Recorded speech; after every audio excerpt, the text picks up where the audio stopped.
I've always believed that respect isn't something you demand, it's something you offer first. My wife, Claire, used to say that's what she admired most about me.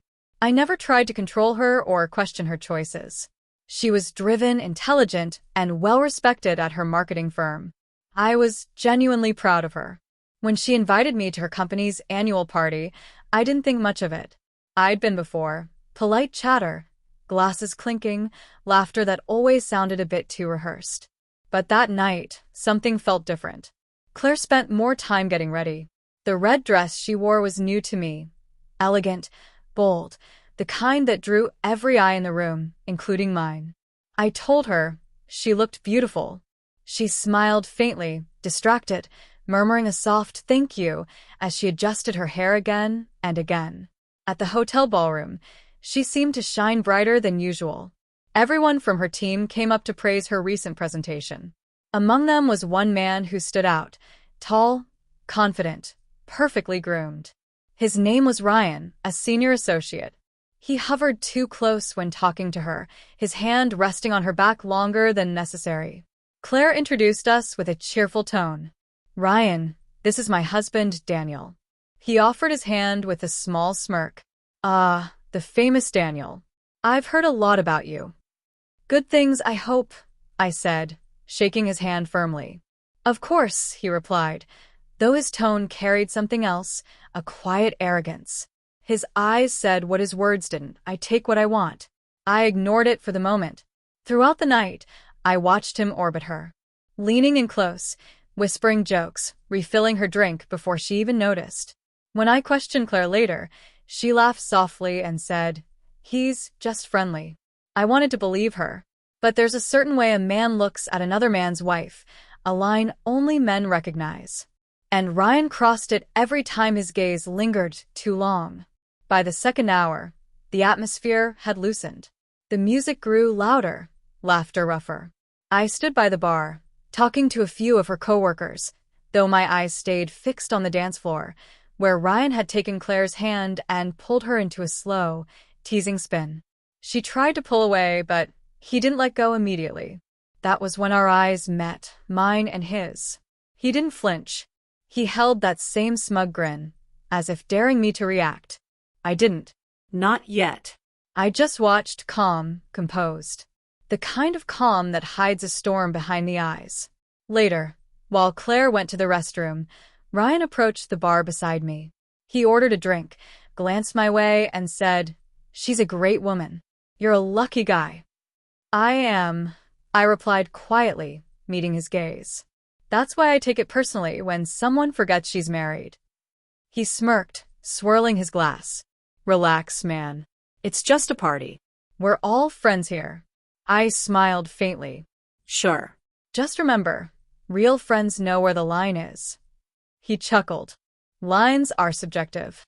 That was the moment I knew exactly who I was dealing with, a man who mistook kindness for weakness. What he didn't know was who I really was. He saw just another husband in a suit tagging along at his wife's work event. What he didn't realize was that the company hosting that party, the one he proudly worked for, belonged to me. And Ryan had just crossed the line with the CEO's wife. I didn't say another word that night. Sometimes silence cuts deeper than confrontation ever could. We left the party just after midnight. Claire was quiet in the car, scrolling through her phone, pretending not to notice my silence. When we got home, I helped her take off her heels, kissed her forehead, and said softly, "You did great tonight." Her eyes flickered with confusion, maybe guilt. "You're not upset?" she asked. "Not yet," I said calmly. "Good night, Claire." I slept soundly that night. She didn't. The following Monday, I had a scheduled visit to her office, one no one in her department knew about. I rarely visited personally. Most employees knew me only by first name. I preferred it that way. People show their true nature when they don't realize power is in the room. When I walked through the glass doors that morning, the receptionist stood quickly. "Good morning, Mr. Hiley's." "Morning, Julia," I replied. "Just here for a quick department check." Claire's floor buzzed with the usual sounds, typing, chatter, productivity masking small tensions. Ryan was standing near her desk, leaning casually against a divider, his tone too relaxed. He froze when he saw me. The color drained from his face. I smiled pleasantly. Morning, Ryan. Mr. Hiley's. I didn't know you were. That's the point, I said quietly. You weren't supposed to. The team greeted me nervously, not sure what was happening. Claire's eyes widened.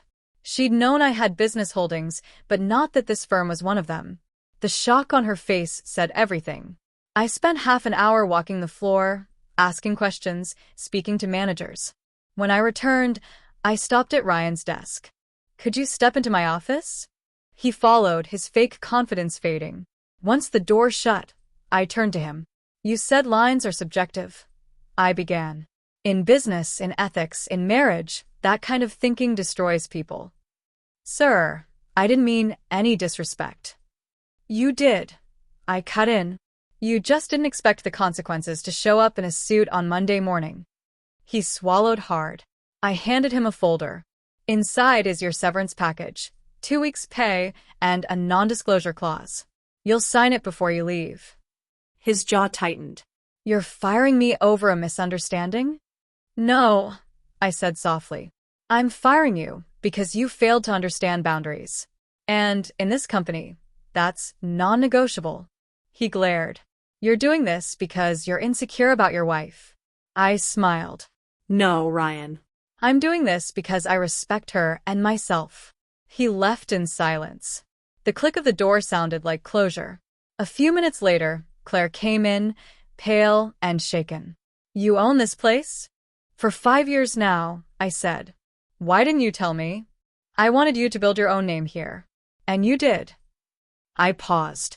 But you also let someone forget that you're not just an employee here. You're my wife. And that deserves respect from both of us. Tears filled her eyes. I didn't realize how bad it looked. I just wanted to fit in, not make things awkward. I know, I said softly. But sometimes silence invites disrespect. I stayed quiet once at the party. Not again. For the first time in a long time, she reached for my hand. You handled it better than I deserved. It's not about what you deserve, I said, meeting her eyes. It's about remembering who we are when people test us. We stood there, no shouting, no apologies. Just two people rediscovering the thin line between love and pride. A week later, Ryan was gone. Word spread quickly, though no one dared to ask why. The company moved on. So did we. Sometimes I still think about that night. The music, the lights, the challenge in his eyes. People often mistake calm for weakness, silence for surrender. But I've learned that real power doesn't need noise. It only needs timing. That night, Ryan thought he was testing a husband. He never realized he was testing the man who drew the line in the first place.